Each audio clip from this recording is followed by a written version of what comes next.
There is genius in simplicity. The fewer words you need to explain something, the more compelling the argument.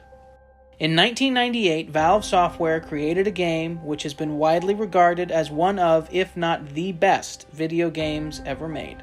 Countless developers have cited Half-Life as an influence on their games. Entire franchises have been built on what Half-Life started. It has been referenced, homaged, ripped off, and remade. But how could a game over 20 years old still have influence on ones recently and currently being developed? For the remainder of this video, and to the benefit of your eyes, we'll be looking at the Half-Life remake Black Mesa. But everything I'm saying all pertains to the original Half-Life released in 1998.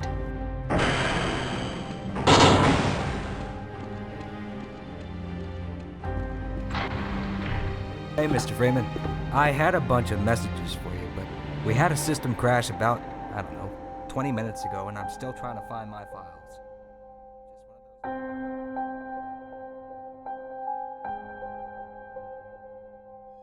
Escape and don't die.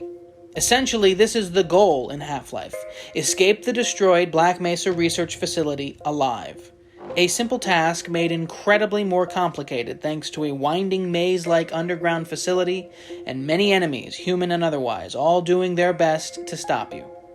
As Gordon Freeman, you start a regular day at work. You're late. You're needed in the test chamber. Everyone's waiting. Get suited up and get down there right away. This is the first of many clever ways of storytelling solely through what you see and experience. So many games throw you into something after the disaster, after the accident, after the outbreak, after someone else has screwed up. But not here. It's a normal Tuesday, and you have a job to do. But little clues show us maybe we should be concerned. Everyone seems a little nervous with this next test, and yes, you did see a massive containment leak on your way in. 2 people are having a heated exchange in the other room, and just before you're let into the test chamber itself, 2 scientists leave you less than encouraged. Regardless, you go through with the experiment following their instructions. And of course, the rest is history. A resonance cascade, the end of the world as we know it. And it's your fault. Yes, it was your job, and yes, you just did what they told you. Yes, they should have known not to do such a risky experiment, and yes, they should have been more careful. But you pushed the cart. You put the crystal in the beam. You did this. By seeing the facility up and working, and then destroyed, is a great shock, let alone the fact that you know what happened. There is no mystery as to where these monsters came from or why the military is here. There is no slow burn as you discover the events leading to the day. It happens. Now you deal with it. The discovery is exactly what kind of place you work. Slowly, it becomes apparent that the scientists at Black Mesa are engaging in some questionable ethics, which of course just happens to be the title of one of the game's chapters. Half-Life's story is diegetic, environmental. You glean exactly where you are and what kind of place this is simply by seeing it. Rarely are you told any expositional information, as you are rarely with anyone else. Half-Life is a rather solitary game. Few companions stay with you longer than a few steps. Most just tell you to keep going and that they hope you find more survivors. There are almost no named characters apart from you, and some unseen scientists. In fact, there are quite a few things this game doesn't have. There are no cutscenes. There's no companion, no voice over the radio, no established objectives, no magic, no powers, no minimap, no waypoints, no inventory management, no crafting, little exploring and few supplies. For a game of the year and possibly the best game ever made, there are many lacking features. But this is the subtle mastery. The thesis of this game is to run, fight, and survive. At its core, Half-Life is a simple survival horror game. And it definitely is a horror game. I used to be terrified of hearing the sound of an alien being zapped into the hallway. Even a hiding headcrab could make you jump. The ongoing and building tension adds to this unease, and it lives with you as you fight and survive. Monsters lurk around every corner, and when they don't, you're prepared for them, which may be even worse. Supporting all of this is simple but effective gameplay and combat. You have many weapons, but not always enough ammo, and during a firefight, it's all too easy to run out.